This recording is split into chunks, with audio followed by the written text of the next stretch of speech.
Welcome to Flashback Friday, a special edition of the Dysfunction Junkies podcast. We may not have seen it all, but we've seen enough. And now, here are your hosts, Chrissy and Carrie. Hello, junkies. I'm Carrie. And I'm Chrissy. Happy Valentine's Day Eve. Yes, happy Valentine's Day Eve. The day before. The day before. So Friday the 13th, too. I know. It is Friday the 13th. I think that's perfect. I'm sure. It's your spirit number. So we are going to flash back to our number one downloaded episode, our Valentine's episode from season 1. It really was a fun episode. Get to hear all about how Chrissy and Nick got engaged. And yeah, it's definitely the yin and yang of proposals. It is. So, but they both worked out. They did. Absolutely. Anyways, we hope you enjoy this episode. I mean, what's that say? Nothing spells romance like dysfunction. Is that what you wrote there? Nothing spells romance like dysfunction. So we talk about a lot of fun things on this episode. Chrissy shares a lot about her Valentine's Days, school parties. Mm-hmm. The Valentine boxes that we love to create with our children. Right. Marriage proposals, of course. Yes.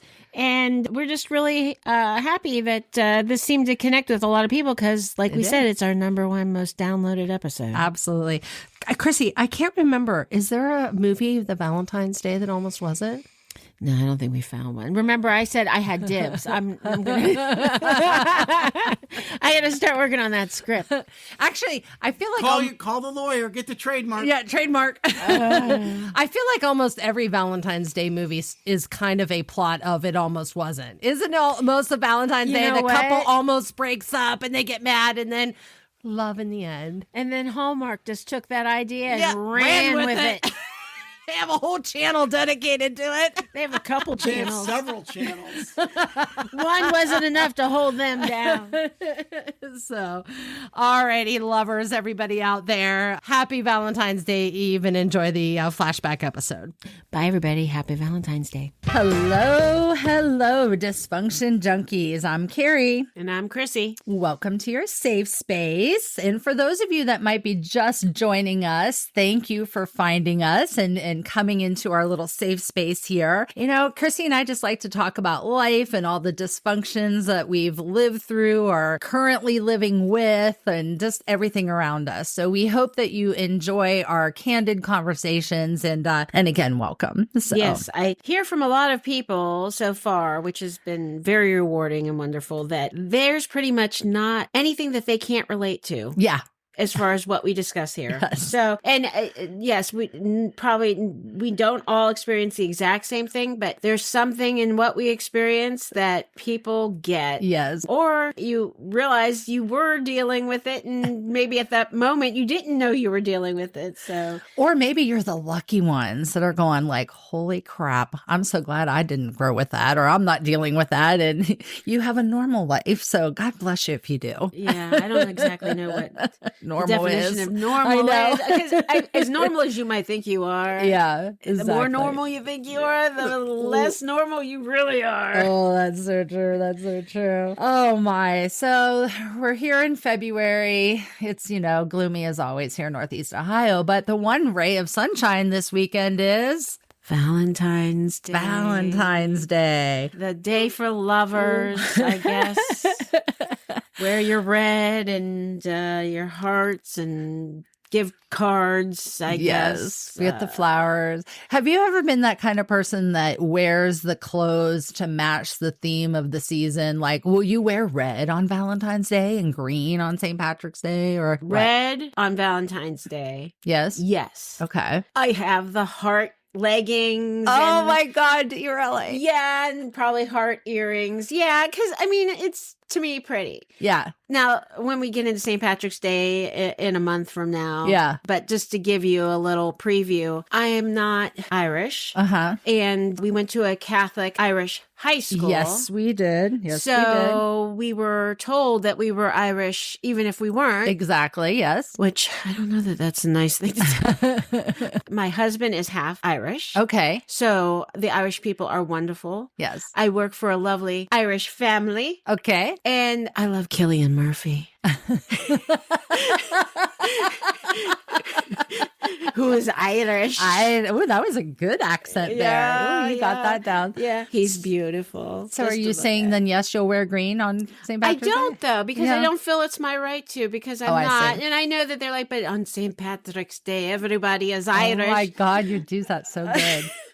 No, I don't want to be insulting. Actually, I think I do have one. I did break down and I did finally buy, because I was wearing our high school. I had some shirts that I bought. Actually, I think when my niece was going to the high school, she was selling some shirts for softball or something. Yeah. So I do have like a baseball shirt that has, our emblem logo on and stuff on it. Yeah. And I would wear that. And I did break down and just finally buy a shirt. And because my kids have Irish ancestry now, they have Irish shirts. But and I will dress them up for Valentine's Day too. So so I do. I wear the themes, I guess. Yes, I do. I don't ever think about it, and then I get to work and everyone's wearing red, and I'm like, oh yeah, I should have done that. Or they'll be on the St. Patrick's Day, everyone's wearing green. Oh yeah, on Halloween, they'll come in dressed in a costume. I'll be like, oh, I didn't think about that. Like I missed the boat, and I haven't learned. So yeah, that's all right. Yeah, it's all right, because it can be pressure, and then when you forget to do it and you wanted to. This year I had a lot going on, so I forgot to wear some of my Christmas leggings, and then I have to rotate them and put them back down to the bottom of the pile of leggings, because now they're out of season. 12 months away from that. Yeah. So what I don't understand though is with this whole Valentine's Day is the Sweetest Day and Valentine's Day. Is it like this the same thing? They're just trying to do it in 2 different months. And with Sweetest Day, I don't think it's really nationally recognized. I think that's more of a Northeast Ohio thing. Like I remember when we were in high school, Sweetest Day was a big thing. Like you'd get to buy a carnation and you'd get a carnation. Well, I never got any carnations, but in any case, you could buy some. Your friend didn't go to school with us. I know, but other people were dating people that didn't go to school, and they made sure they found a way to buy it. They'd have someone like, he didn't come to you and say, hey, Chrissy, could you buy this for Carrie so she gets a carnation? No, I just got nothing. Oh, yeah, she could. Yeah, he could have done that. Oh, my God. I know. I was cheating. Jerk. What a jerk. Yeah. Well, maybe that's why we're not together. But in any case. But yeah. So like Sweetest Day, I'm always like, it always surprises me because I'm like, what is this? And then we have Valentine's Day. And so, Valentine's Day is more legit. This is my opinion. Yes, please share. Because it's been around for a while. And I guess you put the word saint in front of it. Oh, there you go. Oh, my God. St. Patrick's Day, Saint. Oh, yeah, there's a theme there. Yeah. Now, as far as who, now this is going to sound, remember, Carrie, good, Chrissy, bad. I don't know. Was St. Valentine a person, and did we have to go to Mass for St. Valentine? I don't think that's, I don't know what it was not a day of obligation. What was the fat cherub about? With a weapon. Who gave that fat cherub a weapon? And they have the ability to fly. They could, that just seems destructive to me. I don't think that had to do with the religious end of St. Valentine. I think that became more of the Hallmark part of the Valentine. Oh, okay. I don't know. Oh my gosh. It's terrifying now. Now, Sweetest Day, I'm with you. I remember it kind of coming into its own when we were in high school. Yeah. But when we were in grade school, no. I don't remember us having any acknowledgement of that. So that must be, we'd have to do some research on that. When? Right. It's in October sometime. It is in October. Yeah, like the 20th or whatever. Usually like the second weekend. Yeah. DJ Nick, Google that. Yeah, when did Sweetest Day become a thing? We become just a thing. But no, Valentine's Day, it's been around a long time. Yeah. You guys are quick. I was looking up St. Valentine. Oh, yeah, no, we're not. We moved on. We moved. But so yeah, they're different times of the year. Some people will probably tell you that both are Hallmark holidays, as you said, to help that industry out. But isn't everything that we celebrate in general some sort of Retail. bigger monster, Yeah. trying to keep the, money out there Yep. circulating, which isn't a bad thing. I love being a consumer, so. DJ Nick, Yeah, what'd you so- find? It is a Northeast Ohio thing, Carrie. I was like, where'd you come up with that? Because when I lived out west, people didn't know what it was. You never saw it. So please share. According to Wikipedia, of course. Wikipedia. The first Sweetest Day was observed in October 1921 in Cleveland, Ohio. So, Oh. and it does attribute Sweetest Day to a Great Lakes region thing. Oh, so that's there. So maybe it is like a Northeast. It is Ohio a Northeast Ohio thing. Yeah. There you Okay. So do they not have greeting cards for it out No, west? that's what I'm saying is somehow when I was living out west, I don't even know how it came up, but I was probably talking to somebody at home and they were saying, "What are you doing for Sweetest Day?" And I was like, "Whoa, I forgot about that." And then just through conversation, there was no Sweetest Day cards. There was so it was not a thing out there. So thank you, DJ Nick. That was good. So It's a distraction from, in my opinion, the best holiday, Which is? Halloween.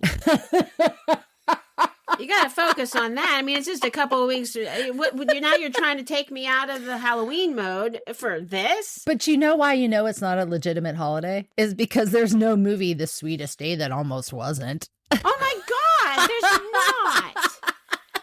I'm going to start working on that script.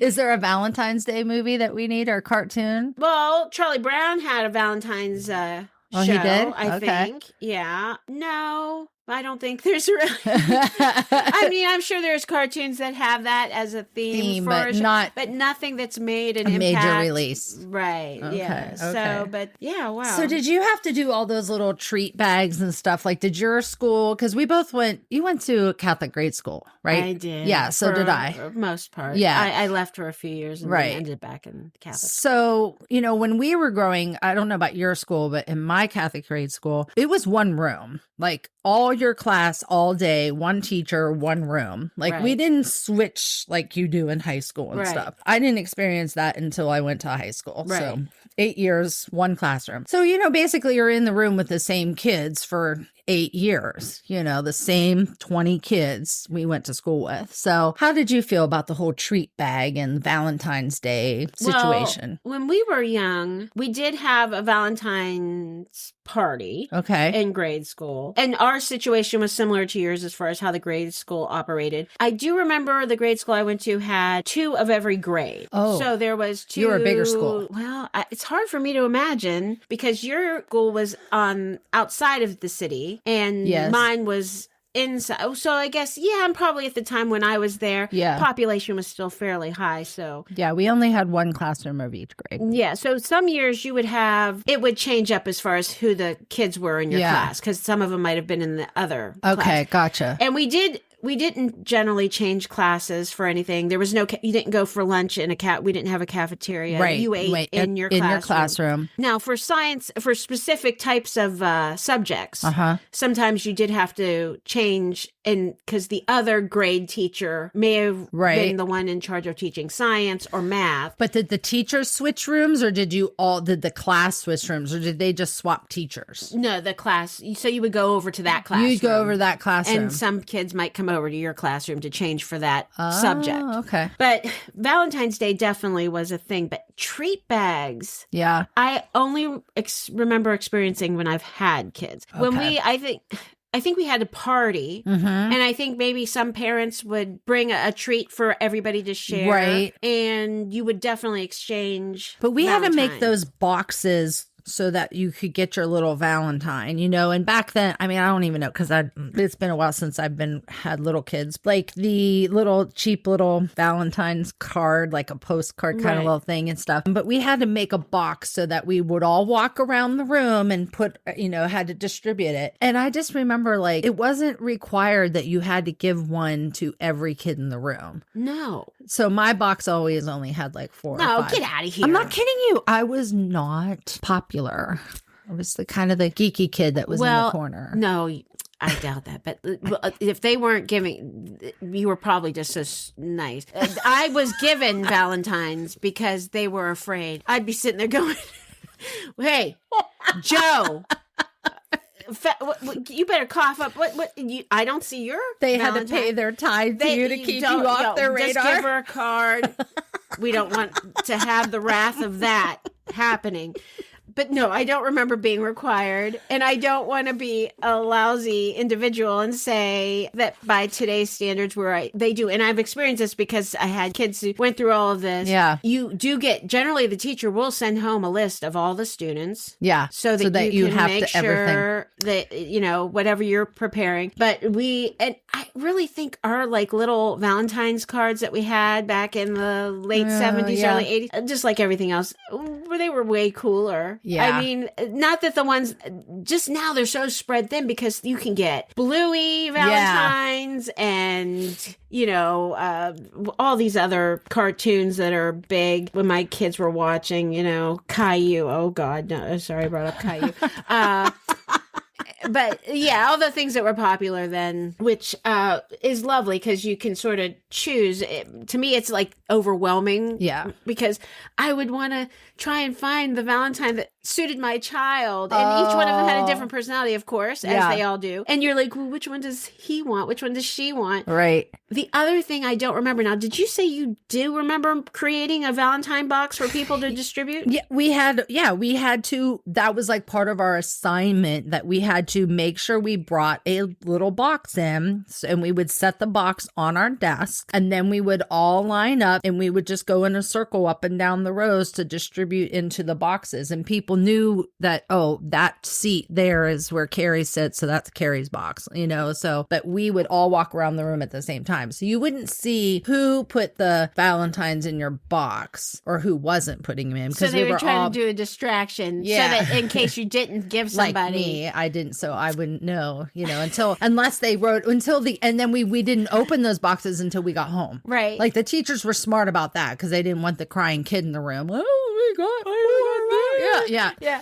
So they were like, okay, we distributed them, and now when you go home tonight, you can read them. And then I'd open up my little pathetic box of like 4 when I had 27 kids in my classroom.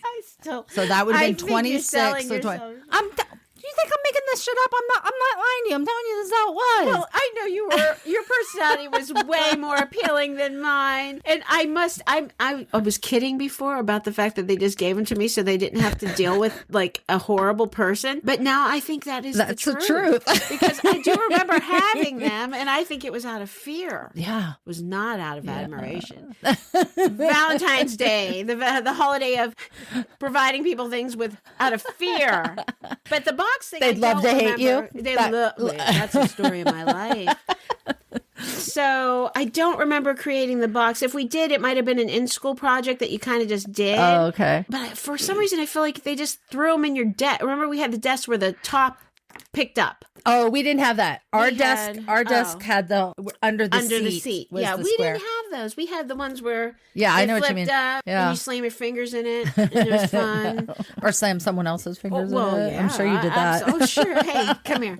Where's my Valentine? You see what's going to happen to you.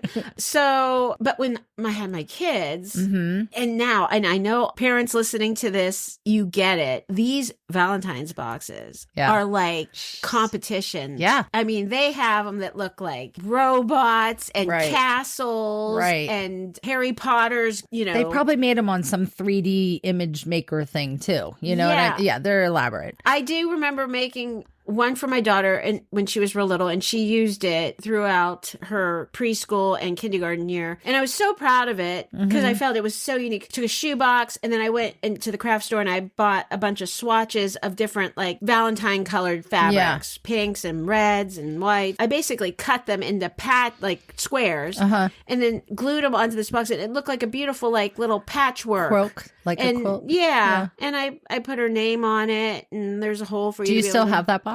Of course. I was going to say, is it over there somewhere? No, it's actually in a better place. Our studio is in a beautiful place, but you have to go through a minefield of toys because Chrissy doesn't get rid of anything.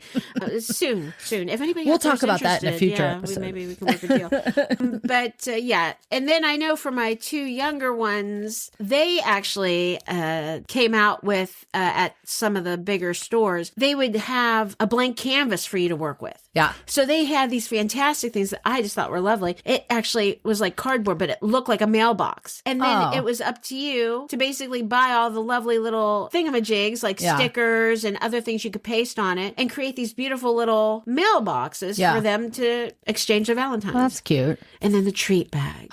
I sat many hours up on my bed putting together these treat bags for my kids the next day. TJ Nick's rolling his eyes, shaking his head. Oh my God. And me, because I'm a little obsessive about stuff, I had to make sure everything was equal. Same amount of Tootsie Rolls, same amount of a sucker, same amount of a sticker. So you were kind of going back to like when we talked about our parents would give us all the same gift, you know, like sort of, yeah. It was kind of a remembrance of that. We had to all be equal, had all be the same. Yeah. Didn't matter that we were 10, 12 years difference in age. But yeah. Right. So here you are. All the candy has to be equal. All the same. My daughter went to her preschool and kindergarten was not, I guess it's private. It actually had the same name as our high school. Oh, really? Yeah. Out there in competitive land. And,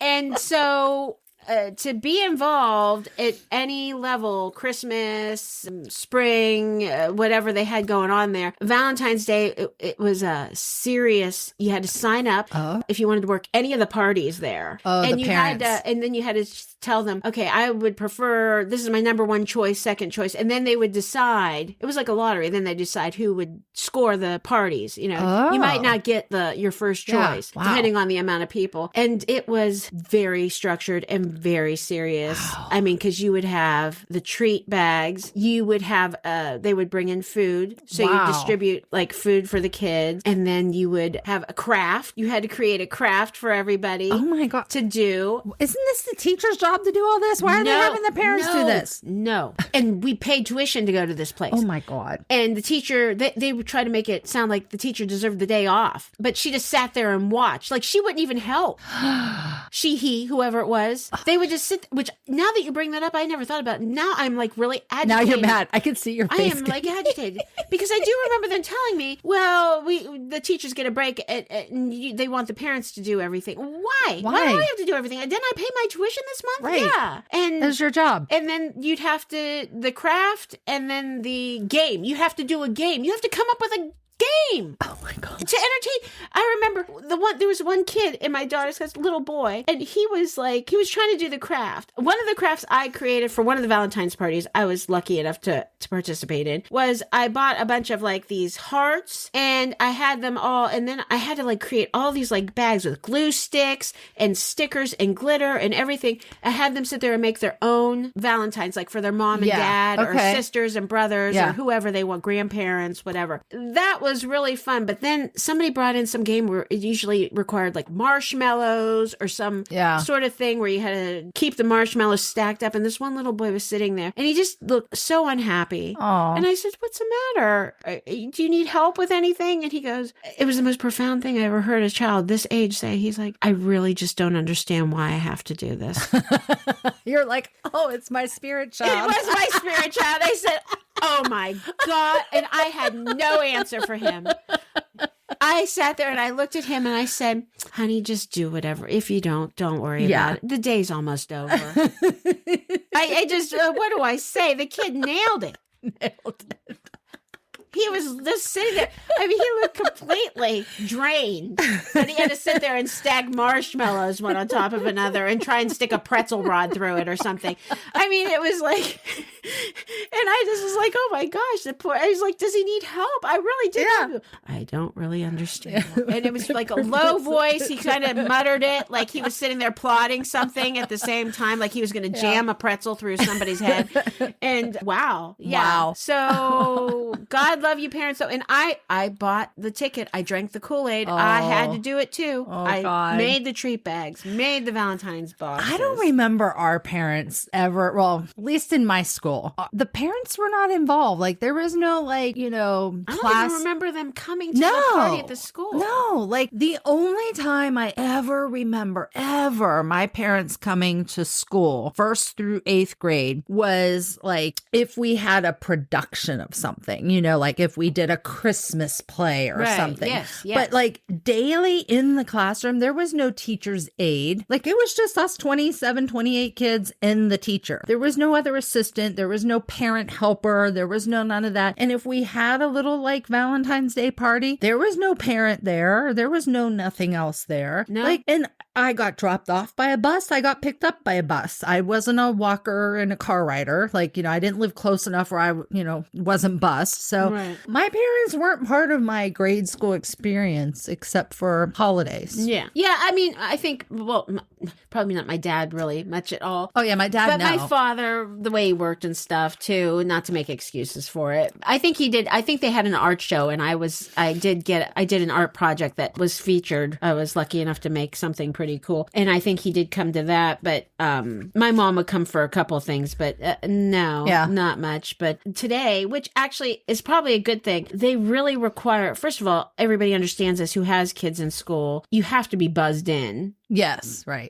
Which that was never the a case. thing. But I mean, anybody walk in. could be in a building and you just didn't question it. I remember for my daughter's preschool, I had to go to a specific class that required you to get background check and fingerprinted. The county sheriffs were there to conduct this. And you had to sit through a movie, which was awful. And I felt like if you're an adult and you're a parent and you have kids, this is pretty basic stuff. It was about like basically recognize. I don't know why working a party had anything to do with recognizing a child who maybe was suffering from some sort of abuse, which is a very serious topic. And I feel like So this is like a child protection covenant. It kind of a must thing. have been. Yeah, and that's I why. And think so it if they had was- parents or anybody coming in, they had to go through this to make sure they weren't letting somebody. I get it. Yeah. Yeah. But it is a modern time thing. It's not what we grew up with. no, Right. not at all. Oh, I was just going to say, so kind of going back to our Valentine's Day, what is your best memory of Valentine? Did you get any good, and what's your favorite Valentine Day memory? Do you have any? Does any stick out? Past, present, future, anything? With my husband, I guess, celebrating that day, going out to eat or Yeah. something like that is nice. No, I mean, no, just No. no. I really want to. I'm trying to grab I have something. one Then yes, memory. please. So when my husband and I were dating, and I knew we were going to get engaged, and I knew he was thinking about it, and we had this trip planned, and it happened to have been, I'm pretty dang sure it was on Valentine's weekend or somewhere real close to that. So we were living out in Las Vegas, and we would often go to California to spend the weekend, go to a dog show, do something, whatever we were doing. I thought for sure he was going to propose to me that weekend. And he kind of like kept hinting about things, like little things. So then he picked out this restaurant, and when we were at the restaurant, he ordered like, the steak and lobster, like everything he kept doing. And so I'm like waiting for it. And all weekend it wasn't happening. We went for a nice, beautiful moonlight walk on the beach in California. And I thought, oh, here it is. Nothing. Go to the restaurant, beautiful dinner, dessert, everything. Nothing. I mean, it was just left and right. I was getting more pissed off that whole weekend. So mad. And I know he says he did not plan this. And I'm like, I know you planned this. I knew you knew that I thought this was happening, and you kept like getting me to, oh, it's gonna happen. No, it's gonna happen. No. So so he didn't, and no, we got, Did it happen shortly thereafter? I think it was a month later. Oh, And I will say I was surprised whenever it did happen. But yeah, I'll never forget that weekend because does he try to take it make you think, oh yeah, I was planning that the whole time. I wanted to make you feel that way. He said, I would have Okay, lied. I would have said, oh yeah. I know that's what he was. I knew he knew, and I knew he thought that, and he was playing it up. But he's like, no, I didn't. No, I wasn't. No, I wasn't. I'm like, no, I don't know. You were doing it. So, Right. But that's probably my most memorable one, only because I really thought we were going to get engaged that weekend. And Well, it didn't quickly, since we're in the romantic mood for a Yeah. second, how did he finally propose? So how he finally proposed is we were living out in Las Vegas, and we came back to Ohio, and I think it was like around, I think it was like Easter weekend or something. So it was probably late March, early April. I just remember there was still snow on the ground, and he was asking my parents for permission. He was old school about that and was really sweet. And what's really funny is he went and asked my dad. He got all the nerve up to ask my dad, and my dad said, "You're going to have to go talk to Bonnie." And so he had to go ask my mom because my dad was like, "Well, if Bonnie says it's okay." And so wow. he had to get the nerve up to ask my mom then. When I was in high school, my dad and I built a barn at the property that I grew up on. So that was always a special place. That property and that house meant a lot to me up until a few years ago. And we built that barn. It was always one of the good memories I had of my dad. That weekend, he asked my parents, and then he used to know I'd like to go look at the barn and stuff. So he kept trying to get me to go out, but it was like freaking snowy and cold, and I didn't want to really go out there. But he was being, adamant about it. So we went out, and he knelt down and proposed in the barn that my dad and I built. So yeah, it was sweet. It was very romantic in its own little way because it meant something to me and to him and stuff. So yeah, that's wonderful. What about your story? Yeah, well, Carrie, that is very romantic, but I have you. B. I'm sure you do. Wait till you hear mine. Because I always bring out romance and happiness with everybody I'm involved with. I can't wait. I'm on pins and needles. So my husband and I knew each other shortly after we graduated from high school. And then we got reacquainted when we were in college. Mm-hmm. And so we were young, dating, and we would go to Taco Bell a lot and other places. And I usually was driving because I had my own ride. Yes. He had to borrow his mom's when he needed one. So I generally would just drive. And I remember we were driving to go get some lunch from Taco Bell. Typical college kids, And I turned the corner. I can tell you the streets and everything. Oh but my I'm not, gosh. well, I mean, New Road to Raccoon. Oh, that Taco Bell over there. That one that used to be over there in Austintown. Raccoon Road. That was because it was the closest one to us. Yeah, at it the was time. close to you. And I turned the bend. I'm sitting here trying to think, what am I going to order? Is it going to be tacos? Is it going to be tacos? I used to like to get their taco salads. They don't have those anymore. Yeah. And he just all of a sudden blurted it out. Will you marry me? And I'm like, what? What did you just say? I don't think they have that on the menu. I've never heard of that. And then I think he was offended I didn't give him a quick answer. But I can't switch gears now. I have to focus on Taco Bell. And now you want me to make a decision about this. A life decision. So we went home, ate the Taco Bell, digested. I needed to digesting mentally and physically. Yeah. And of course I said yes. But yeah, so I got you're driving us to Taco Bell, and I just love you and can't live without you because you're the only person I want to eat Taco Bell with the rest of my life. That's like the couples retreat movie when they talk about Applebee's. Well, I want to go to Applebee's. Will you go to Applebee's? Have you not seen that movie? I haven't. I know it's Vince Vaughn's in that. You're the movie person. I've seen bits and pieces of it. Oh my God. Yeah. It's basically the same thing. You'll have to watch it now. But that actually, now that you say that makes the story so sweet. You are really looking at me with like, this is a lovely thing. And I don't feel the same way.